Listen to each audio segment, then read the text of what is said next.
in there right now, we hear the same problem. I've been to almost 20 different town hall meetings about the homeless.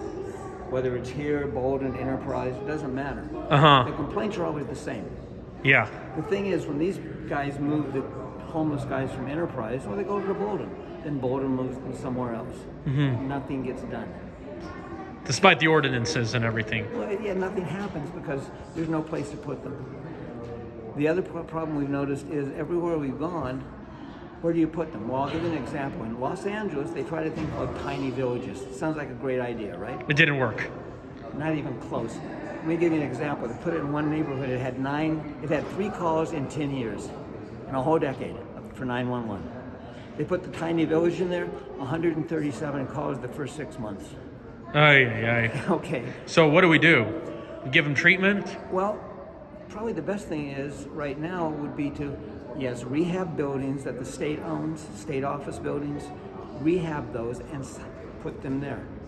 You can give them all the services there, and they don't necessarily go into the community to rob stuff, to go ahead and get a fix, whatever they need to do. It goes ahead and puts them in a central location in a non-residential area. That's the important thing. Unfortunately, you mix the residential with these guys and it becomes a total mess. Yeah, they can't. They're not like residential like other areas. I absolutely agree.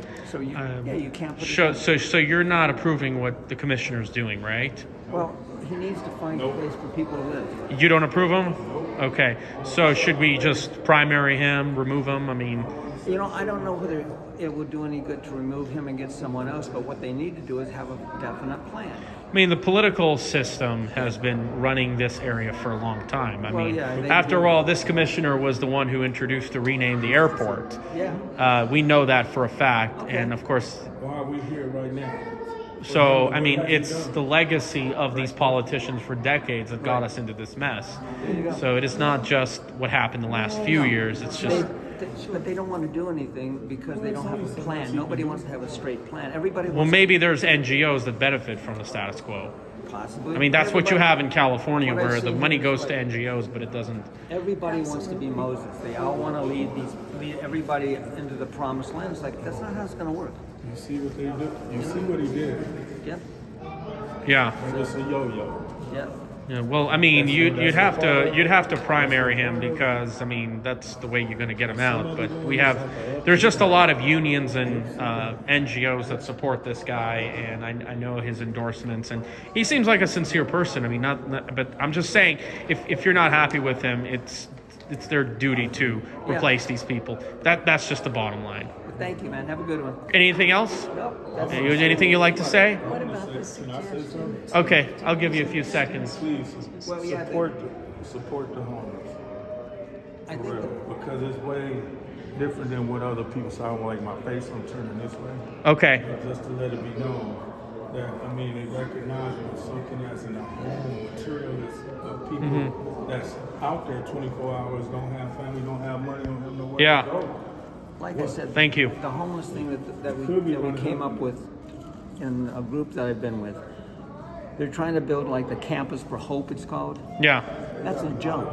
It's a boondoggle. It doesn't have any way of ever succeeding. They're saying that they can take this gentleman here.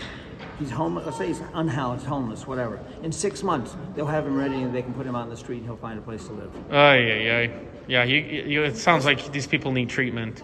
Well, 6 months is not a long enough time to do I mean, I personally think, I don't know if this homeless problem is going to go away because studies have shown that people are not starting families, they're not getting married, and when people are alone and they have nothing else to, they're likely going to fall on the streets. Right. And it's just, you're going to have a lot of middle-aged people, they're going to be alone. If they can't depend on jobs or government. Yeah, I do. Yeah, they're. Things you're saying about them is that it's a lot of married people that's out there homeless together. I know, but people who are unmarried are likely to be single, more likely to be homeless. I mean, that's just. Who told me that? Who told you that? What statistics? Who told you that? Well, I mean, it's just common sense that if you have two people who are together and one of them is working, they're more likely to get by. So common sense is knowing that you're being stereotyping. And you know that you are. Okay. Well, thank you. Okay. Appreciate it. I don't even see how people sit up in there. One of the things that my husband was just talking about is in terms of housing, there's a lot of, I don't know if you drive around, you can see there's a lot of abandoned businesses, small hotels Yeah. that could be bought up Yeah. by the state, refurbished, and you could have Oscar Goodman even thought about using them as brothels, too. Mayor Good, I think, Have you ever been out there with the homeless? not Have really. you spent some time out there with the homeless? No, I have not. Have you out there been out Thank there you at the so camp? much. Have you seen a camp?